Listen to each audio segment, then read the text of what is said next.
21 number वडामा पर्ने यो परवानीपुर बजारमा वीरगञ्ज महानगरपालिका वडा नम्बर 21 मा पर्ने यो परवानीपुर बजारमा ठुलो भयंकर दुर्घटना भएको छ। हेर्नुस् त यो ट्र्याक्टर र मोटर बाइक ठोकिँदा ठुलो दुर्घटना भएको छ। एकदम सानो होइन, ट्रकले त्यो जुन एउटा ट्रक गथ्यो त्यो ट्रकले हानेर गछ। उहाँ पक्राउ परेको ट्रक नितनपुरमा पक्राउ परेको ट्रक अहिले भर्खरै हामीले हेरेको हो। त्यसले हानेर कुन चाहिँ गाडीलाई हानेको? त्यो ट्रकले यो ट्र्याक्टरलाई र मोटरसाइकललाई हानेर भागेको होइन। त्यो ट्रक त्यहाँ नितनपुरमा पक्राउ परेको छ। अहिले भर्खर आउँदा हामीले हेरेको हो, नितनपुरमा पक्राउ परेको छ। ठुलो दुर्घटना भएको छ। एउटा ट्रकले एउटा ट्र्याक्टर, यो ट्र्याक्टर र मोटर बाइकलाई ठक्कर दिएको भन्ने कुरो यहाँ प्रत्यक्षदर्शीहरूले बताएका छन्। यस घटनाबाट सर सुन न, यो कतिजनाको मृत्यु भएको छ? अहिले 1 जना छ होइन, अनि अरू कहीँ थियो?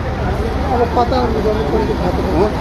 1 जनाको दुर्घटनास्थलमै मृत्यु भएको छ भने 1 जनाको दुर्घटनास्थलमै मृत्यु भएको छ।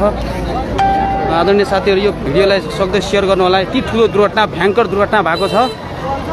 वीरगञ्ज महानगरपालिका वडा नम्बर 21 यो परवानीपुर बजारमा यति ठुलो दुर्घटना नि कि जुन तपाईँ यहाँ हेर्न सक्नुहुन्छ।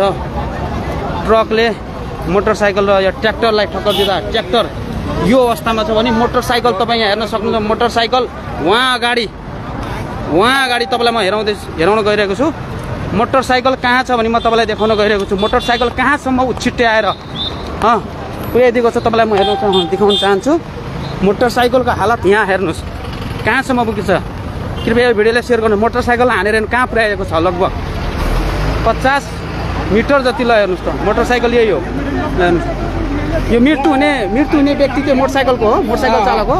मृत्यु हुने व्यक्ति यो मोटरसाइकल चालक हुनुहुन्छ। यो उसको गाडी मोटर बाइकको नम्बर छ प्रदेश नम्बर 23 21 प 6307 6307 मोटर बाइकको नम्बर छ 6307। उसको चाहिँ घटनास्थलमा मृत्यु भएको छ। आदरणीय दर्शक पनि भिडियोलाई सक्दो सेयर गर्नु होला। मोटरसाइकलको यो हालत छ भने ट्रकले ठक्कर दिँदा मोटरसाइकल यो यहाँसम्म आइपुग्ने गरी ठक्कर दिएको छ। र घटना भएको स्थल भनेको उहाँ तपाईँहरूलाई म देखाइरहेको छु। यहाँ हेर्नुहोस् भयङ्कर दुर्घटना, आँखाकै अगाडि भयङ्कर दुर्घटना। साथीहरू, यो भिडियोलाई सक्दो सेयर गर्नुहोस्। तपाईँलाई म देखाउँदैछु। हेर्नुहोस् त यो दुर्घटना हुने स्थल यहाँ हो। यहाँ अगाडि हेर्नुहोस्, यहाँ भिड जम्मा भइरहेको छ। त्यहाँबाट एउटा ट्रकले एउटा ट्र्याक्टर र मोटरसाइकल ठक्कर दिँदा मोटरसाइकल त्यति